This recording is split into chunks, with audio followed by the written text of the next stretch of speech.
Assalamualaikum warahmatullahi wabarakatuh. Nama saya Desvita Bunganabila, NIM 210011045 kelas B. Resume dari buku Principle of Management bab 1, 10, dan 16. Bab 1, Managing and Performing. 1.1. Apa yang dilakukan manajer? Manajer melakukan berbagai fungsi dalam organisasi, tetapi di antara salah satu fungsi terpenting yang mereka lakukan adalah berkomunikasi dengan bawahan langsung untuk membantu organisasi mereka mencapai dan melampaui tujuan. 1.2. Peran yang dimainkan manajer. Manajer melakukan 3 jenis peran utama dalam organisasi, yaitu 1. Peran informasi. Manajer dituntut untuk mengumpulkan, menyusun, menganalisis, menyimpan, dan menyebarluaskan berbagai jenis informasi.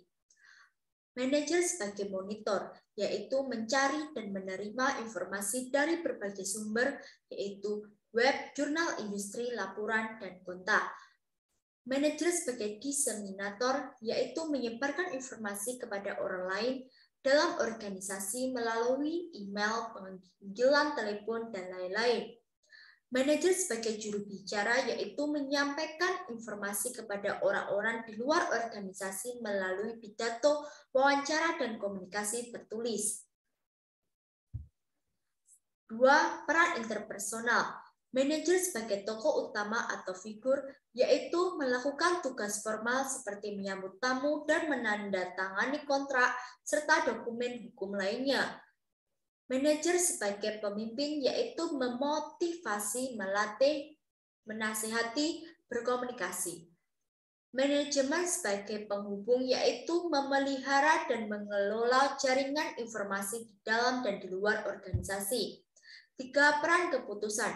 Entrepreneur, yaitu proyek-proyek yang diprakarsai kewirausahaan, mendelegasikan tanggung jawab ide generasi kepada orang lain dan mengidentifikasi gagasan-gagasan terbaik untuk ditindaki. Disturbance handler, yaitu mengambil tindakan korektif selama konflik dan krisis, menyelesaikan perselisihan di antara bawahan. Alokasikan sumber daya, yaitu memutuskan siapa yang menerima sumber daya, mengatur jadwal dan anggaran, serta menetapkan prioritas. Juru runding atau negosiator, yaitu mewakili tim, departemen, atau organisasi mengenai kontrak, negosiasi serikat, dan lain-lain. 1.3. Karakteristik utama pekerjaan manajer. Manajemen adalah proses perencanaan, pengorganisasian, pengarahan, dan pengendalian kegiatan karyawan dalam kombinasi dengan sumber daya lain untuk mencapai tujuan organisasi. Tanggung jawab manajer. 1. Perencanaan jangka panjang. Manajer yang menduduki posisi eksekutif sering terlibat dalam strategi perencanaan dan pengembangan. 2. Mengontrol. Manajer mengevaluasi dan mengambil tindakan korektif mengenai alokasi dan penggunaan sumber daya manusia, keuangan, dan sumber daya material. 3. Pemindaian lingkungan. Manajer harus terus memperhatikan perubahan dalam lingkungan bisnis dan memantau indikator bisnis seperti pengembalian ekuitas atau investasi, indikator ekonomi, bisnis siklus, dan lain sebagainya. 4. Pengawasan. Manajer terus mengawasi pekerjaan bawahan mereka. 5. Koordinasi. Manajer seringkali harus mengkoordinasikan pekerjaan orang lain baik di dalam maupun di luar unit kerja. 6. Hubungan pelanggan dan pemasaran. Manajer tertentu terlibat dalam kontak langsung dengan pelanggan dan pelanggan potensial. 7. Hubungan masyarakat. Kontak harus dijaga dan dipelihara dengan perwakilan dari berbagai konstituen di luar perusahaan, termasuk lembaga negara bagian dan federal, kelompok masyarakat lokal, dan pemasok. 8. Konsultasi internal. Beberapa manajer menggunakan keahlian teknis mereka untuk memecahkan masalah internal, bertindak sebagai konsultan dalam untuk perubahan dan pengembangan organisasi. 9. Memantau produk dan layanan. Manajer terlibat dalam perencanaan, penjadwalan, dan pemantauan desain, pengembangan produksi, dan pengiriman produk dan layanan organisasi. 3. Jenis keterampilan manajerial. 1. Keterampilan teknis. Manajer harus memiliki kemampuan untuk menggunakan alat, prosedur, dan teknik daerah khusus. 2. Keterampilan hubungan manusia. Keterampilan hubungan manusia melibatkan kemampuan untuk bekerja dengan orang-orang dan memahami motivasi karyawan dan proses kelompok. 3. Keterampilan konseptual. Keterampilan ini mewakili kemampuan manajer untuk mengatur dan menganalisis informasi untuk meningkatkan kinerja organisasi. Bab 10. Organization Structure and Change. 10.1. Struktur dan desain organisasi. Struktur organisasi adalah suatu sistem untuk menyelesaikan dan menghubungkan aktivitas-aktivitas yang terjadi dalam sebuah organisasi kerja. Desain organisasi adalah proses menyiapkan struktur organisasi untuk memenuhi kebutuhan organisasi dan memperhitungkan kompleksitas yang terlibat dalam mencapai tujuan bisnis. Perubahan organisasi mengacu pada perubahan konstan yang terjadi dalam sistem organisasi. Pengembangan organisasi atau OD adalah label untuk bidang yang berspesialisasi dalam manajemen perubahan.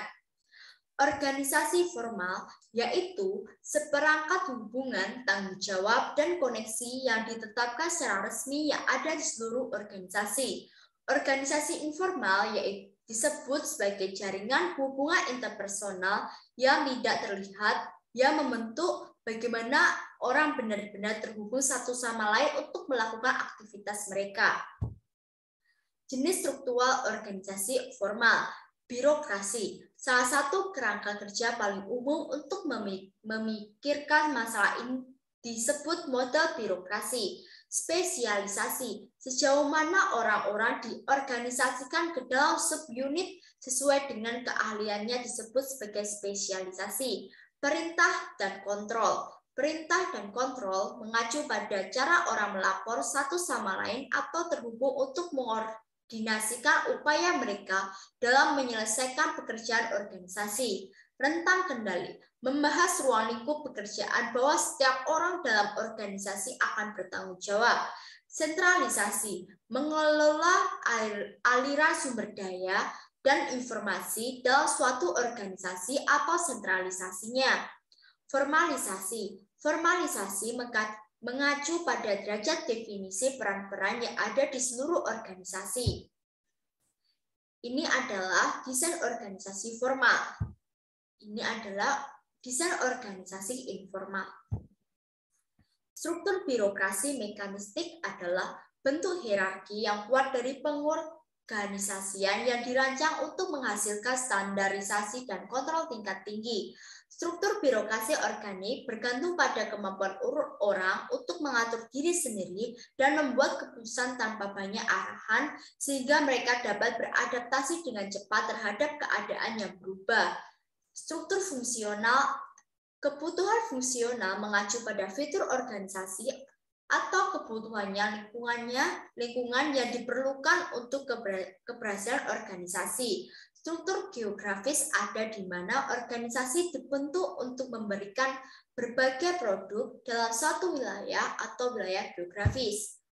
10.2 Perubahan organisasi. Jenis perubahan. Perubahan struktural ini ada hubungannya dengan perubahan dalam hubungan formal secara keseluruhan dalam sebuah organisasi. Perubahan teknologi. Implementasi teknologi baru seringkali dipaksakan pada organisasi ketika lingkungan berubah. Perubahan budaya. Budaya organisasi mengacu pada pola umum berpikir dan berperilaku dalam suatu organisasi. Perubahan budaya adalah salah satu jenis perubahan yang paling sulit untuk dibuat dalam suatu lingkungan sistem organisasi. Ini sering melibatkan pembentukan kembali dan konsep ulang identitas inti organisasi. Siklus hidup organisasi. Dalam fase kewirausahaan, organisasi biasanya sangat kecil dan gesit, berfokus pada produk dan pasar baru. Fase kedua, kelangsungan hidup dan kesuksesan awal terjadi ketika sebuah organisasi mulai berkembang dan menemukan kelanjutannya kesuksesan. Fase ketiga, Kesuksesan atau kedewasaan yang berkelanjutan organisasi berkembang dan hierarki semakin dalam sekarang dengan beberapa tingkat karyawan. Fase keempat, pembaruan atau penurunan terjadi ketika sebuah organisasi berkembang ke titik yang operasi berjauhan dan perlu beroperasi agak mandiri.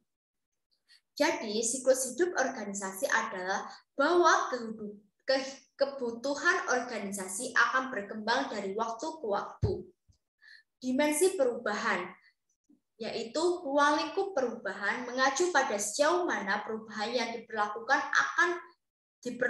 akan mengganggu pola saat ini dan rutinitas. Perubahan tingkat organisasi adalah perubahan yang mempengaruhi keseluruhan sistem organisasi atau beberapa unitnya.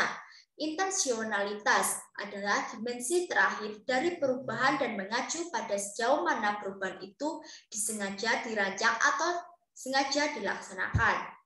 10.3 Mengelola perubahan. Manajemen perubahan adalah proses merancang dan mengimplementasikan perubahan. Kebanyakan pemimpin bertanggung jawab untuk beberapa tingkat manajemen perubahan. Organisasi development adalah bidang khusus yang berfokus pada bagaimana merancang dan mengelola perubahan. Konsultan OD adalah seseorang yang memiliki keahlian dalam proses manajemen perubahan. Model perubahan umum. 1. Model perubahan Lewin. Model Lewin menggambarkan pola dasar perubahan yang terjadi di semua sistem organisasi. Stabilitas memberi jalan kepada ketidakstabilan, sesuatu bergeser dalam sistem, kemudian stabilitas muncul sekali lagi. 2. Model perubahan Kotter. Model perubahan Kotter sejalan dengan pandangan mekanistik struktur dan dengan demikian mungkin sangat berguna dalam organisasi di mana ada yang kuat struktur hierarki. Model apresiatif inquiry. Model apresiatif inquiry adalah model yang dirancang khusus sebagai model berbasis kelimpahan bottom-up pendekatan positif. Sistem adiktif yang kompleks. Sistem adiktif yang kompleks artinya sebuah organisasi terus berkembang dan beradaptasi dengan lingkungannya seperti kehidupan organisme. Bab 16. Managerial Communication. 16.1 Proses komunikasi manajerial, encoding dan decoding. Encoding adalah proses di mana individu memulai komunikasi menerjemahkan ide-ide mereka ke dalam satu set sistematis simbol atau bahasa, baik tertulis atau lisan. Decoding adalah proses di mana penerima pesan menafsirkannya. Masukan atau feedback. Ada 3 tipe dasar umpan balik yang terjadi dalam komunikasi. Ini adalah informasional, korektif, dan memperkuat. Kebisingan atau noise. Ada berbagai cara agar pesan yang dimaksud dapat terdistori. Faktor-faktor yang mendistori pesan kejelasan adalah kebisingan. 16.2 Jenis komunikasi dalam organisasi. 3 jenis komunikasi dapat digunakan oleh komunikator pada fase transmisi awal atau penerimaan pada fase umpan balik. 1. Komunikasi lisan. Ini terdiri dari semua pesan atau pertukaran informasi yang dilakukan dan ini adalah jenis yang paling umum dari komunikasi. 2. Komunikasi tertulis. Ini termasuk email, teks, surat, laporan, manual, dan anotasi pada catatan tempel. 3. Komunikasi nonverbal. Ada juga transformasi informasi tanpa berbicara atau menulis. Beberapa contohnya adalah hal-hal seperti lampu lalu lintas dan sirene. Pengaruh utama pada komunikasi interpersonal. 1. Pengaruh sosial. 2. Persepsi. 3. Keterlibatan interaksi. 4. Desain organisasi. 16.3 Faktor yang mempengaruhi komunikasi dan peran manajer. Peran interpersonal. Manajer diharuskan untuk berinteraksi dengan sejumlah besar orang selama seminggu kerja. Peran informasi. Manajer dituntut untuk mengumpulkan, menyusun, menganalisis, menyimpan, dan menyebarkan berbagai jenis informasi. Peran keputusan. Pada akhirnya, manajer dibebani tanggung jawab untuk membuat keputusan atas nama kedua belah pihak, organisasi, dan pemangku kepentingan yang berkepentingan di dalamnya. 16.4 Komunikasi manajerial dan reputasi perusahaan. Komunikasi manajemen adalah disiplin sentral dalam studi komunikasi dan reputasi perusahaan. Atau komunikasi manajemen adalah tentang pergerakan informasi dan keterampilan yang memfasilitasinya berbicara, menulis, mendengarkan, dan proses berpikir kritis. 16.5 Saluran utama komunikasi manajemen berbicara, mendengarkan, membaca, dan menulis. Saluran utama komunikasi manajerial adalah berbicara, mendengarkan, membaca, dan menulis.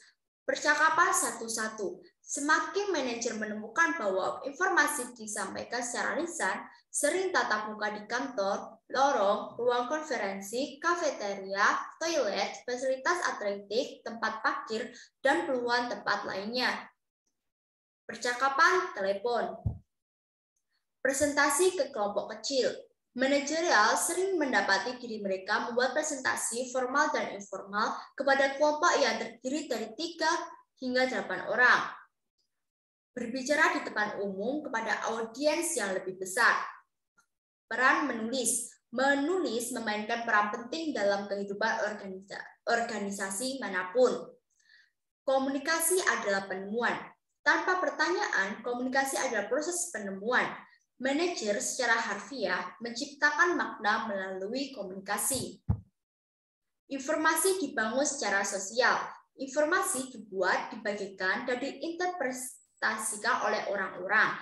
Makna adalah fenomena yang benar-benar manusiawi. Tantangan terbesar manajer. Tantangan terbesar para manajer adalah mengakui kekurangan dalam keahlian mereka dan bekerja tanpa lelah untuk memperbaikinya. Tugas manajer sebagai profesional adalah mengenali dan memahami kekuatan dan kelemahan seseorang sebagai penghubung. Tantangan terakhir para manajer adalah mengembangkan kepercayaan yang dibutuhkan untuk berhasil sebagai seorang manajer, terutama di bawah kondisi ketidakpastian, perubahan, dan tantangan. Sekian dan terima kasih. Wassalamualaikum warahmatullahi wabarakatuh.